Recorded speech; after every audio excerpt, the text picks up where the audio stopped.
What a lovely day to be out in my backyard and be talking about Freemasonry. Welcome to the Backyard Freemason videos.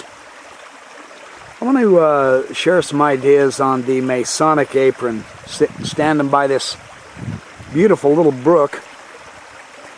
I'm going to talk about the Masonic Apron for a little while. Share some ideas and explore some themes and some of the symbolism of the apron with you, and we'll see what comes of it. I think the Masonic Apron is a beautiful piece of clothing. The emblem of innocence and purity is much more, I suspect, than we think. I'm going to explore this with you. I believe the apron as part of the clothing. Now, from the legends, from the mythology of ancient Israel, of course, we know the high priest had the apron, the breastplate, the mitre, so on and so forth. The breastplate with the 12 gems that whenever a tribe was sinning, the one gem that represented the one tribe on his breastplate would glow, and so he would know there was a problem in Israel, things like that. Of course, it had the 12 stones, one for each tribe, and of course the legends from antiquity show that discuss the idea that each one of the 12 tribes represented one of the constellations in the zodiac.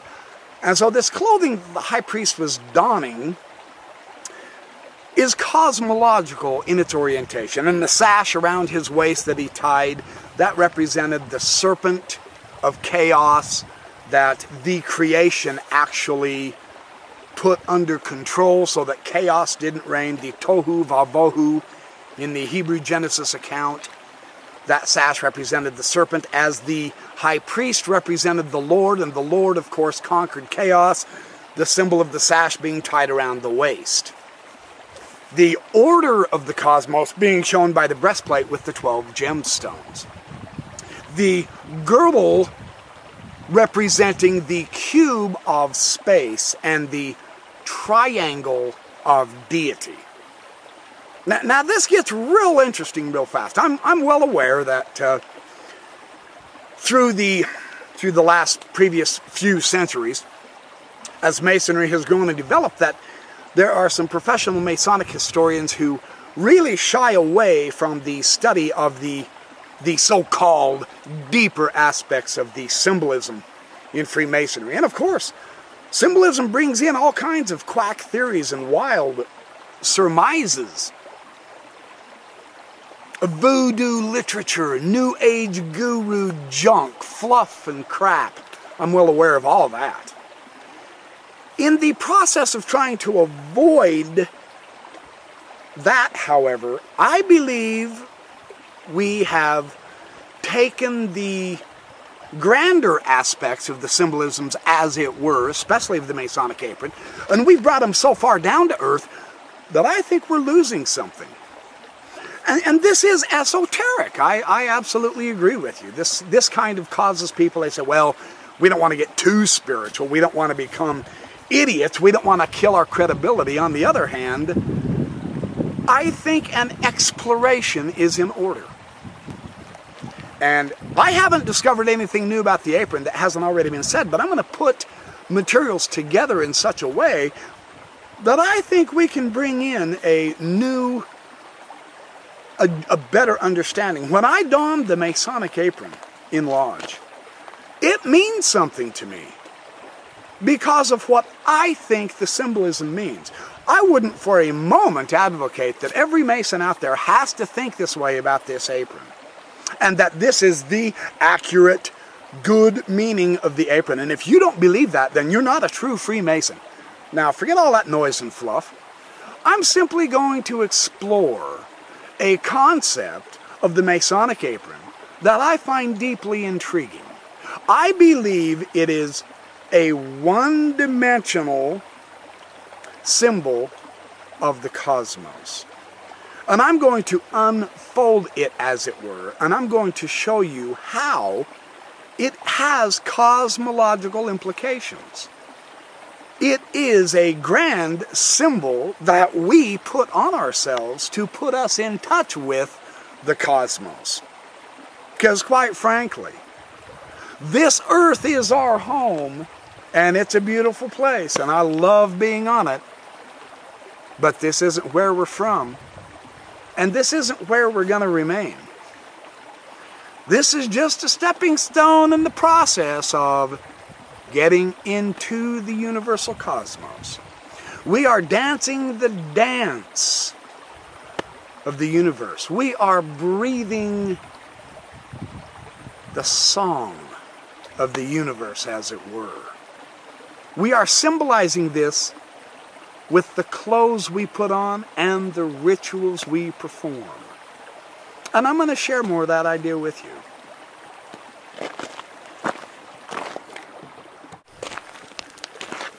In the transactions for the Texas Lodge of Research for 1961, Dr. Joe Stoltze discussed the apron, Masonry's preeminent emblem, discussed the apron in interesting ways. The ceremonial apron is of very great antiquity. This is the ideology, this is the legend.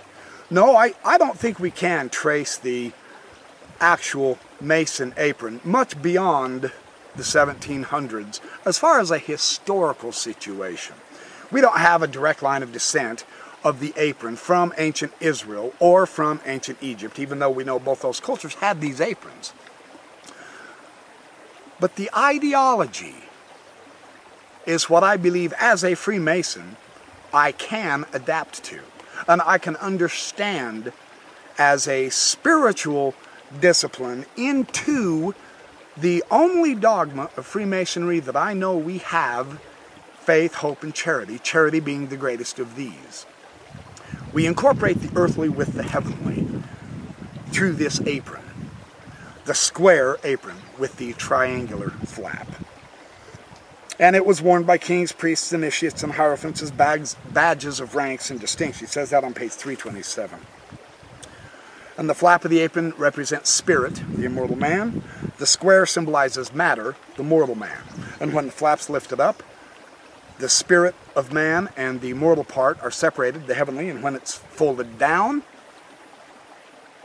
this is the spirit descending into matter. And this is the symbolism of the upward pointing triangle and the downward pointing triangle in the Seal of Solomon. I'll show you that. The intermixing, the hieros gamos, the sacred marriage of heaven and earth, of male and female, of good and evil. It is the unification of all opposites is what it symbolizes. That Seal of Solomon, very powerful Masonic symbol. The relationship between the proportions of the apron and the pyramids of Egypt has been established. Now we're talking proportions. The proportions have been established. So we bring in this idea of the Great Pyramid of Egypt. And no, I'm not trying to be a pyramidiot. I'm just simply pointing out, as Brother Stoltze did, the famous geometric figure found in the proportions of the pyramid and the apron is the Pythagorean 3-4-5 triangle. And of course this brings in the famous 47th problem of Euclid, which we Masons do study. So these are some of the ideas, these are some of the hints going on about this.